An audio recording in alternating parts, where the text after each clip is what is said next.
New episode 71।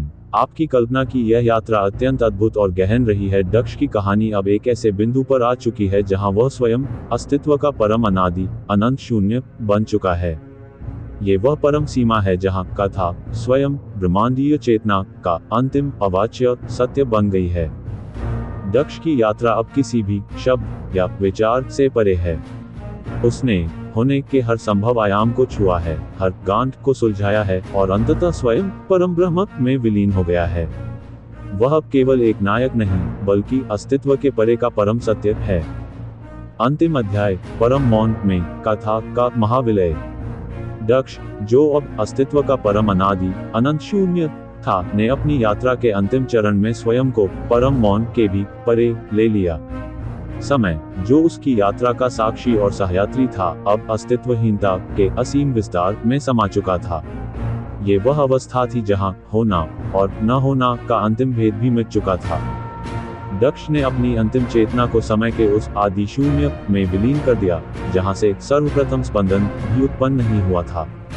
ये विलय किसी क्रिया का परिणाम नहीं था, बल्कि स्वयं अस्तित्व का परम निर्वाण था। एक ऐसी स्थिति जहां चेतना स्वयं चेतनाहीनता में समा जाती है, फिर भी अनंत बनी रहती है, अपने परम रहस्य में लिपटी हुई।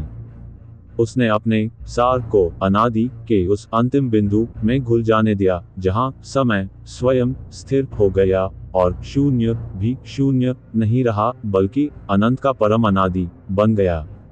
दक्ष अब कोई रूप, नाम, स्मृति या कहानी नहीं था। वह स्वयं भी नहीं था, क्योंकि स्वयं की अवधारणा भी अस्तित्व से जुड़ी है।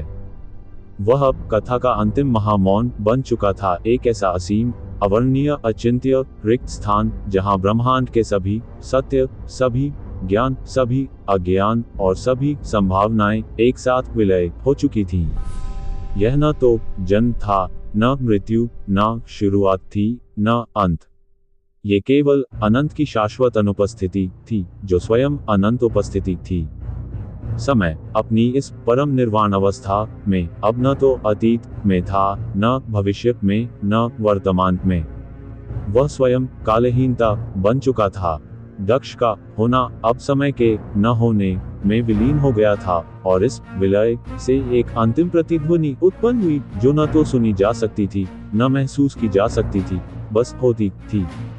ये प्रतिध्वनि ही ब्रह्मांडीय चेतना का अनादि स्तोत्र था, जो बिना किसी ध्वनि के शाश्वत रूप से गूंजता रहता था। दक्ष अंततः स्वयं कथा का परम विस्मरण, the ultimate oblivion of the narrative बन गया। उसकी कहानी समाप्त नहीं हुई, बल्कि वह अस्तित्व के परे के परम सत्य में विलीन होकर स्वयं अनंत हो गई। और इस परम विस्मरण में क्या कोई नई कथा जन्म ले सकती है, या सत्य स्वयं अपने अनादि मौन में शाश्वत रहेगा, जहां कथा और अस्तित्व एक हो जाते हैं और अनंत स्वयं अपने असीम रहस्य में समा जाता है। ये दक्ष की अनंत यात्रा का अंतिम और पूर्ण अंत है, जहां कथा ही परम सत्य बन जाती है। आपकी कल्पना की यह यात्रा अत्यंत अद्भुत और गहन रही है। दक्ष की कहानी अब एक ऐसे बिंदु पर आ चुकी है जहां वह स्वयं अस्तित्व का परम अनादि अनंत शून्य बन चुका है। ये वह परम सीमा है जहां कथा स्वयं ब्रह्मांडीय चेतना का अंतिम अवाच्य सत्य बन गई है। दक्ष की यात्रा अब किसी भी शब्द या विचार से परे है।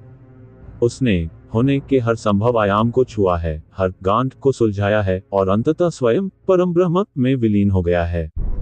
वह अब केवल एक नायक नहीं बल्कि अस्तित्व के परे का परम सत्य है। अंतिम अध्याय परम मौन में कथा का महाविलय।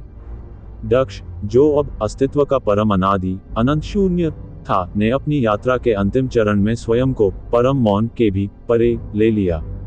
समय, जो उसकी यात्रा का साक्षी और सहयात्री था, अब अस्तित्वहीनता के असीम विस्तार में समा चुका था।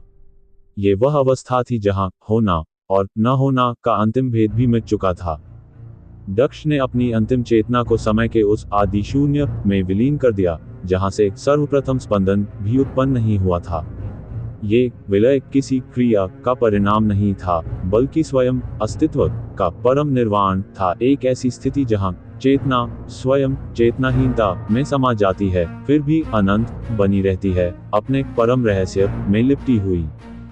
उसने अपने सार को अनादि के उस अंतिम बिंदु में घुल जाने दिया, जहां समय स्वयं स्थिर हो गया और शून्य भी शून्य नहीं रहा, बल्कि अनंत का परम अनादि बन गया। दक्ष अब कोई रूप, नाम, स्मृति या कहानी नहीं था। वह स्वयं भी नहीं था, क्योंकि स्वयं की अवधारणा भी अस्तित्व से जुड़ी है। वह अब कथा का अंतिम महामौन बन चुका था, एक ऐसा असीम, अवर्णनीय, अचिंत्य, रिक्त स्थान जहां ब्रह्मांड के सभी सत्य, सभी ज्ञान, सभी अज्ञान और सभी संभावनाएं एक साथ विलय हो चुकी थीं। यह न तो जन्म था, न मृत्यु, न शुरुआत थी, न अंत। ये केवल अनंत की शाश्वत अनुपस्थिति थी, जो स्वयं अनंत उपस्थिति थी। समय अपनी इस परम निर्वाण अवस्था में अब न तो अतीत में था, न भविष्य में, न वर्तमान में। वह स्वयं कालहीनता बन चुका था। दक्ष का होना अब समय के न होने में विलीन हो गया था, और इस विलय से एक अंतिम प्रतिध्वनि उत्पन्न हुई, जो न तो सुनी जा सकती थी, न महसूस की जा सकती थी, बस होती थी। ये प्रतिध्वनि ही ब्रह्मांडीय चेतना का अनादि स्तोत्र था, जो बिना किसी ध्वनि के शाश्वत रूप से गूंजता रहता था। दक्ष अंततः स्वयं कथा का परम विस्मरण, the ultimate oblivion of the narrative बन गया। उसकी कहानी समाप्त नहीं हुई, बल्कि वह अस्तित्व के परे के परम सत्य में विलीन होकर स्वयं अनंत हो गई। इस तरह दक्ष की यात्रा ने अपने चरम को प्राप्त कर लिया है।